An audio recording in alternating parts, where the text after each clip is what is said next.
Hi guys, ஒரு சூப்பரான சுரக்காய் கூட்டு எப்படி வைக்கலான்னு பார்க்கலாமா.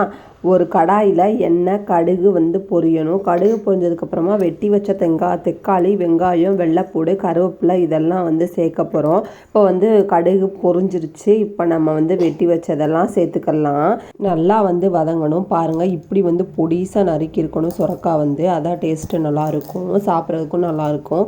அப்புறம் தக்காளி வெங்காயத்தை நல்லா வதக்கணுங்க. வதக்குனதுக்கப்புறமா கொஞ்சோண்டு நம்ம உப்பு சேர்த்துக்கலாம். இப்போ கொஞ்சம் நல்லாவே வதங்கிருச்சு. உப்பு சேர்த்தா உப்பு பிடிக்கும். இது கூடவே கொஞ்சோண்டு கல் உப்பு சேர்த்துக்கலாங்க. நல்லா வணக்கி விட்டுக்கிறலாங்க. வணக்கி விட்டதுக்கப்புறமா நம்ம இப்போ சொரக்காய் சேர்க்க போகிறோம். கட் பண்ணி வச்ச சொரக்காய் சேர்த்துக்கலாங்க.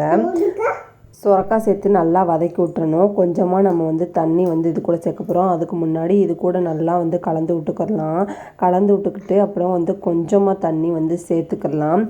சேர்த்துட்டு கொஞ்சம் நல்லா கொதிக்கணும். கொதிச்சக்கப்புறமா நம்ம வீட்டு மசால் பொடி 1 ஸ்பூன் சேர்த்துக்கலாம். சேர்த்துட்டு நல்லா கலந்து விடுங்க. கலந்து விட்டுட்டு நல்லா இது கொதிக்கணும். மூடி போட்டு மூடி வச்சுருங்க.